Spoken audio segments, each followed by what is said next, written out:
ಯಾವ ಗಾಂಧೀಜಿ ಸತ್ಯ ಅಹಿಂಸೆ ಶಾಂತಿ ಅಸ್ತ್ರ ಹಿಡಿದುಕೊಂಡು ಈ ದೇಶಕ್ಕೆ ಸ್ವಾತಂತ್ರ್ಯ ತಂದು ಕೊಟ್ಟಿದ್ದಾರೆ, ಅವ್ರ ಹೆಸರೇ ಅಳಿಸ್ಬೇಕು ಅನ್ನುವಂಥ ರೀತಿಯಲ್ಲಿ ಗಾಂಧೀಜಿಯ ಕೊಲೆಗಾರ ಈಕ್ರಿ ಆಗಿದ್ರೆ ಗಾಂಧೀಜಿಗೆ ಕೊಲೆ ಮಾಡಿಸಿದಂಥ ಗೋಡ್ಸೆ ಹೆಸರಿಗ್ತಾರೆ.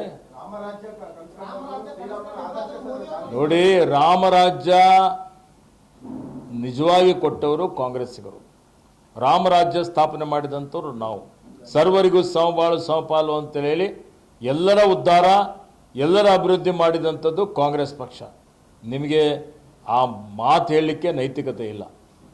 ಅದಕ್ಕೆ ಇವತ್ತು ಮಹಾತ್ಮ ಗಾಂಧೀಜಿಯವರು ಇವತ್ತು ಅವರು ಉಂಡ ಮನೆಗೆ ಕನ್ನ ಹಾಕುವಂಥ ರೀತಿಯಲ್ಲಿ ಯಾರ ಹೋರಾಟದಿಂದ ನೀವು ಸ್ವಾತಂತ್ರ್ಯ ಪಡೆದುಕೊಂಡು ಇವತ್ತು ಅಧಿಕಾರದಲ್ಲಿ ಬಂದಿದ್ದೀರಿ, ಅವರಿಗೆ ಮರಿತೀರಿ. ಪ್ರತಿ ಸಲ ಕೇಳ್ತೀರಿ, 70 ವರ್ಷದಲ್ಲಿ ಏನಾಗಿದೆ? ಅವ್ರ ಮಾತಿನಲ್ಲಿ ನೋಡಿ ಅವ್ರ ಮಾತಿಗೆ ಯಾವುದೇ ಬೆಲೆ ಇಲ್ಲ, ಸಮರ್ಥನೆ ಮಾಡಿಕೊಳ್ಳುವಂಥದ್ದು ಸಾಧ್ಯನೇ ಇಲ್ಲ.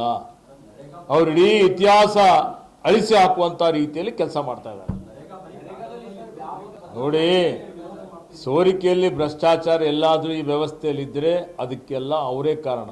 ಅವರೇ ಲೂಟಿ ಹೊಡೆದು ಇವತ್ತು ಅವ್ರದೇ ಜನ ಹೇಳ್ತಾ ಇದ್ದಾರೆ ನರೇಗಾ ಇರಬೇಕು ಅಂತ. ಗ್ರಾಮೀಣ ಭಾಗದಲ್ಲಿ ಹೋಗಿ ಇಂಟರ್ವ್ಯೂ ಮಾಡಿರಿ, ಗ್ರಾಮೀಣ ಭಾಗದಲ್ಲಿ ಹೋಗಿ ಜನರ ಸಂದರ್ಶನ ಮಾಡಿ ನಿಮ್ಮ ಮಾಧ್ಯಮದವರು. ಮನ್ರೇಗಾ ಬೇಕಂತಾರ ಬೇಡ ಅಂತಾರ? ಹೌದು, ಮತ್ತು ಗಾಂಧೀಜಿ ಹೆಸರು ಅಳಿಸಾಕಬೇಕು. ಹೌದು, ಅವ್ರ ಸರ್ವಾಧಿಕಾರಿ ಧೋರಣೆ, ಹಿಟ್ಲರ್ ಶಾಹಿ ಧೋರಣೆ ಇವತ್ತು ಯಾವ ರೀತಿಯಲ್ಲಿ ನಡೀತಾ ಇದೆ ನಿಮ್ಮ ಕಣ್ಣೆದುರುಗಡೆನೇ ಇದೆ. ಮುಖ್ಯಮಂತ್ರಿಗಳಿಗೆ ಬಂಧನ ಮಾಡಿ ಇವತ್ತು ಅಧಿಕಾರ ದುರುಪಯೋಗ ಮಾಡಿಕೊಳ್ಳುವಂಥದ್ದು ನಿಮ್ಮ ಕಣ್ಣೆದುರುಗಡೆ ನೋಡ್ತಾ ಇದ್ದೀರಿ ನೀವು. ಉತ್ತರ ಕರ್ನಾಟಕ ನ್ಯೂಸ್, ಇದು ಕನ್ನಡದ ಉಸಿರು.